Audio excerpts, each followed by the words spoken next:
Okay guys, here's a walkthrough of Project 3B Part 5. This is specifically dealing with branch and jump instructions as well as control hazards. So as you can see from the PDF, it says the main CPU circuit implements the main data path and connects all the subcircuits, so the ALU and the branch comparator. So the ALU is right here, branch comparator, and then also the control logic, which is down here, not depicted in the diagram, but it's what is sending all the control signals to the various components above. The immediate generator, memory, and reg file. So right here, the immediate generator, data memory, and the register file right here. So the main CPU should be connecting all of these together to form a fully functioning processor. In part A, what you guys did is you implemented a simple two-stage pipeline in the CPU, and obviously the CPU only executed add-I instructions. So part B consists of implementing a whole bunch of additional instructions, and specifically in part 5 right here, it's asking you to implement support for branch and jump instructions. And because we're supporting these branch and jump instructions, we need to make sure that we handle control hazards that can occur during these branches and jumps. So for example, a read after write dependence and stuff like that, we need to make sure that we're handling those properly. And how we're going to handle this for this specific project is that the instruction immediately after a branch or jump is not executed if that branch is taken. So what a branch does is it tells the program to go to a different instruction, and essentially instead of going to the instruction that would have been executed next, we go to the instruction that the branch specifies.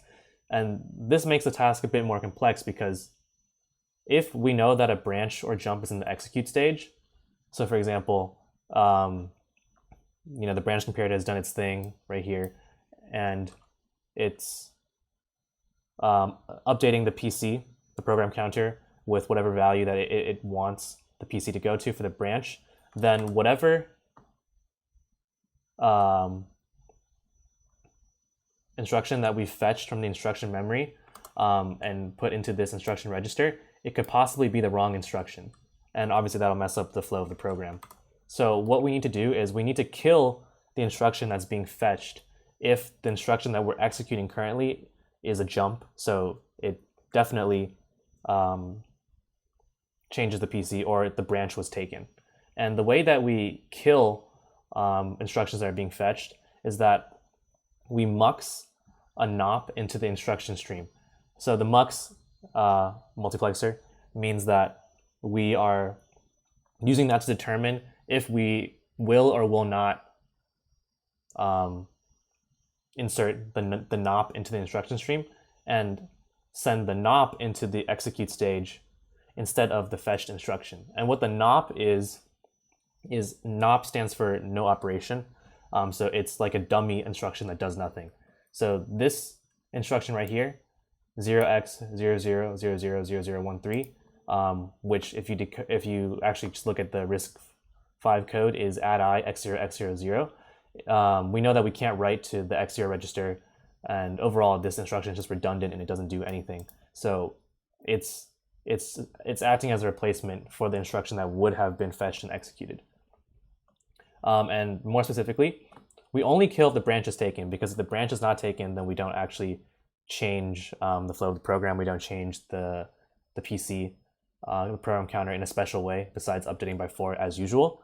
But every type of jump, we do kill on every jump, because the jump will definitely execute and change the program counter.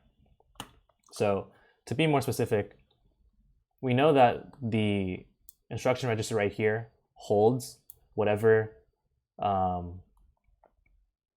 instruction was fetched from instruction memory. So we just need to make sure that if we are executing some sort of branch instruction over here, or jump instruction over there, that we mux a NOP into the instruction stream, so that whatever fetched instruction whatever instruction we fetched is not actually going through the rest of the stages of the pipeline, but is replaced by that no operation. The PDF specifies right here, do not solve this issue by calculating branch offsets in the instruction fetch stage. So instead of trying to figure out if we, right here, that we fetched a branch instruction and then try to do some math and stuff like that to see if we need to update the program counter a specific way or put a NOP.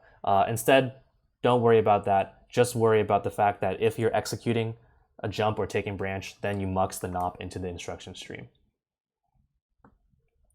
Because all of the control and execution is handled in the execute stage, your processor should be more or less indistinguishable from a single cycle implementation, barring the one cycle startup latency and the branch / jump delays. However, we will be enforcing the two-stage pipeline design.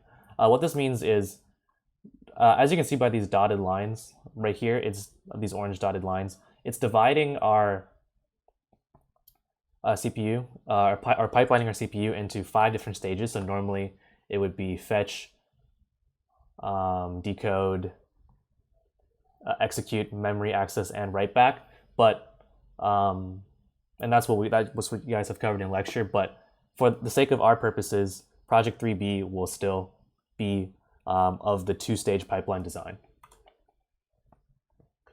Some important things to consider right here for these 4 bullet points.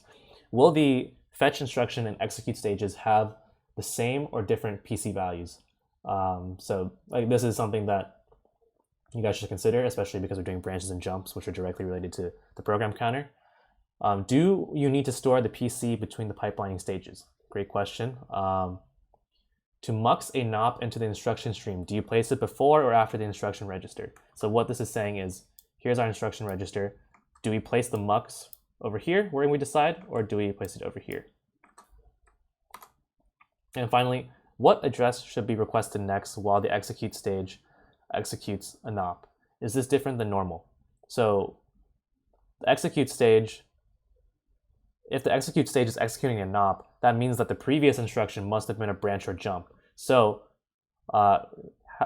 having all of that in mind, does that mean that our next requested address should be different than normal? So should it be different than the normal PC plus 4? Finally, you might notice a bootstrapping problem here. During the first cycle, the instruction register won't contain an instruction from memory. How do we deal with this? And the answer is you don't have to, because Logisim automatically sets registers to 0. So it will contain a no-op, which is just a dummy instruction. And we will allow you to depend on this type of behavior for Logisim, and it won't cause any issues on Gradescope. Just remember that if you want to reset your processor, go to the Simulate tab and hit Reset Simulation, or do Control-R.